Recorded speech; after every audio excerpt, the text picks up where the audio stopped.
Thank you so much. I hope in my introduction they had also mentioned that I'm a patient here. So I represent. By raise of hand, can I see anybody who is not a patient? Not one. Anybody who's not a caregiver? There you go. So every one of us here in this room is a patient and a caregiver, and some of us here are people who take care of patients.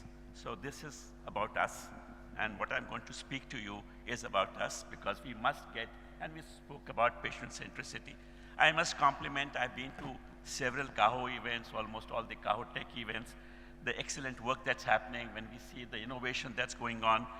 Everybody is looking at clinical excellence, and I think your heart is in the right place to ensure that patients remain safe, you give them excellent care.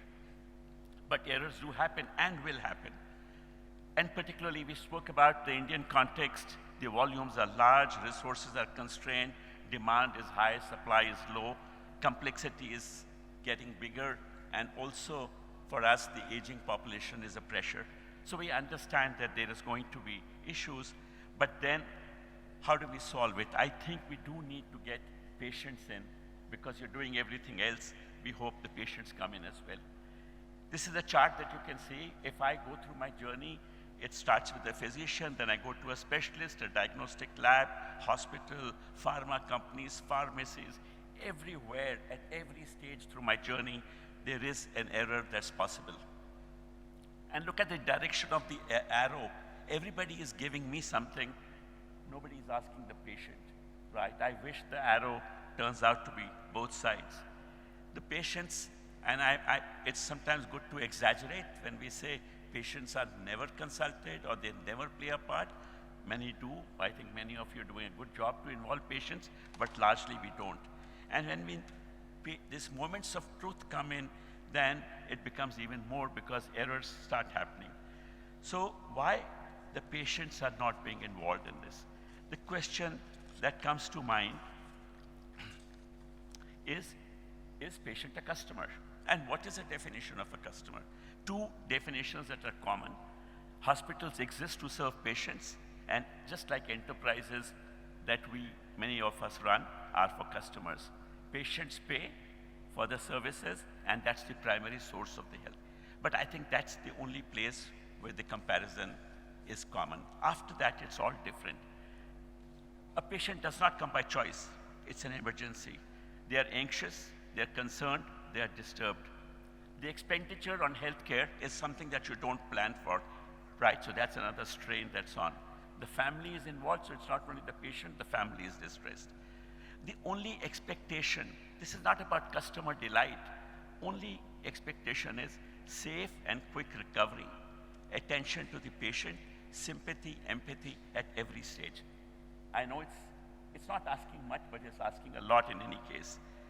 The point is that we don't understand the complexity, we don't understand the illness, and we depend on good faith.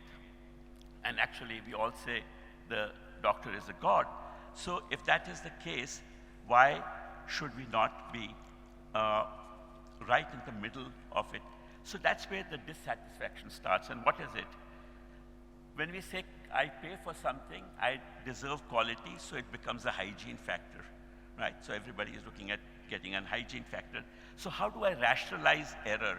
Every time something happens to me, I say, why me, right? And many times I say that never happens, but it happened for me.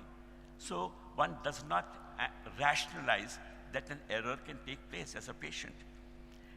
The caregivers are at the edge, and hence, if there is any lack of empathy at any stage, you can understand there is pressure on the healthcare givers, but as a patient also he is distressed. The delays, the long waits, billing cycles, I was so happy I was being discharged, but it took me 6 hours, 4 hours, 5 hours to get a discharge. Yes, there is a process, but why do I have to wait? There is no real listening post, and there are too many silos to navigate one department to the other. If we want to make centricity of the patient, can we do this? But what is the result of all this? And I thought we had some presentation which talked about one good satisfied patient brings in 4 more, but one who has a bad experience talks to 10 others. So patients share their missed experiences, and unfortunately, we as patients don't tell you, we move on to somebody else. So how do we learn from these missed experiences? But the reputational damage that causes is actually enormous. So what could we do as patients? How can we help you? I think we can ask you the right questions. We don't. We don't come prepared with questions. We can keep better track of our medications. Do we have it on time? Do we buy it from the right source? We can be very honest and open about everything that's going on. Sometimes we are able to only share part of it because we are not ready for a meeting. We don't keep medical records with us so that you are only able to take a decision based on little that you know. We don't follow your recommendations, but we will. We can be our own advocate by raising those questions and answers, and we can also take better care of ourselves by taking a second opinion when we need to. But we are shy. We are afraid that if we take a second opinion, how will our doctor feel? So I think these were the questions that are coming up, and when CAHO, 2-3 years back, started this initiative on patient safety, we got involved. I have my colleague Nagendra, who's here, and we've been working for the last 3 years on this to understand what role we should play. So we did form this foundation, and this foundation is to do two things. One, exactly what we said before, make patients aware about their rights, responsibilities, engage. We are asking them to engage and be vigilant in their own care, educate and empower themselves, and speak up when they think a harm is happening. And with you as healthcare providers, we will help develop best practices for patients. This is not about best practices to do clinical excellence, but the interaction that you have with the patients. Build patient safety, help you build patient safety culture, learn from patient experiences, and use our feedback in your, not only in the hospital, but some of you are also in education, and are you building that into your nursing and your other areas? So we are actually aggregators of knowledge, and we need your help because we don't know as patients, so our feedback is really coming from you. These are the ways we will reach out through websites, our outreach plan, social media. We have a resource center. Nothing that we put as our recommendation is not something verified by one of you. So this is what we will do, and I think we are seeing traction coming in over this last 6 months. Whoever we have spoken to has been very encouraging, whether it is a healthcare provider or patient groups or insurance companies. And I think this is a movement which has a long life, and we hope that this itself would make a big, big change.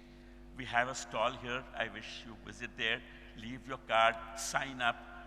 Only request to each of you who are here as a patient is to go and subscribe, a free subscription, which will be eternally free, to start getting information in a language that you understand. Our whole problem is that sometimes the language that is used for us is something that we don't understand, and our job is to simplify it.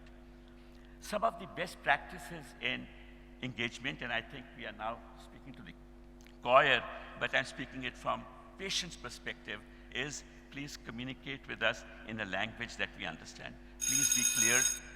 We are actually trying to make a directory of all the abbreviations that you use in your prescriptions, so that when we go back looking at a discharge report, we're able to make out sense. Educate us. Educate them about health conditions, treatment options, how should they manage their health. You can involve us in not only taking a consent, actually the umpteen times that I sign when I go for just a routine test, for every test I have to sign a consent.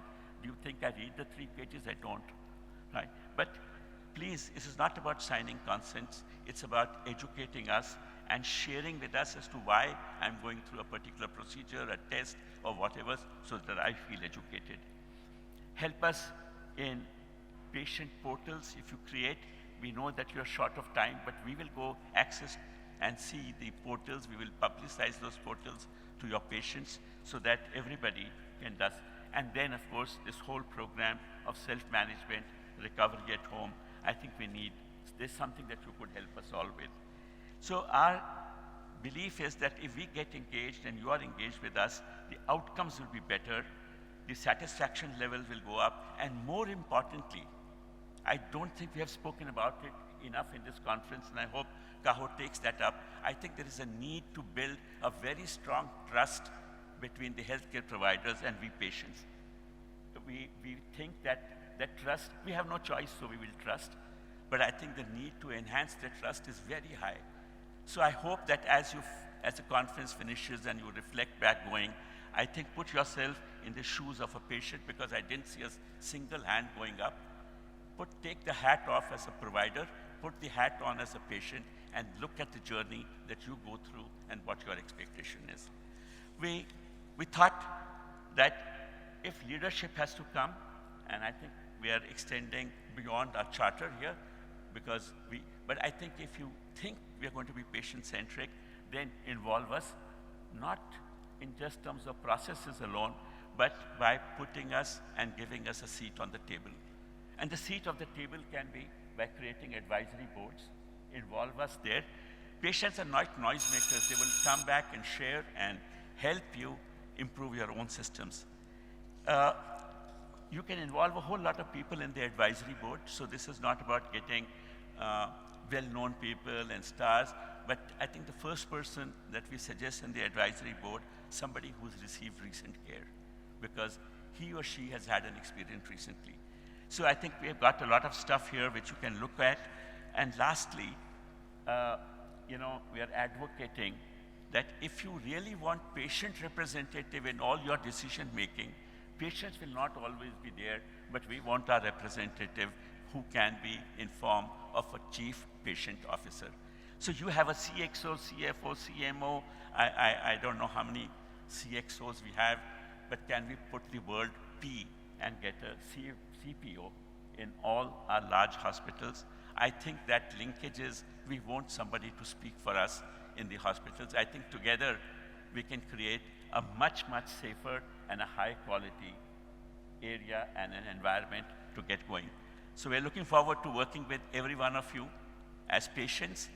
We are here to work together to save ourselves and to ensure that the hard work that you put in gets the outcome that you so desire. Thank you so much.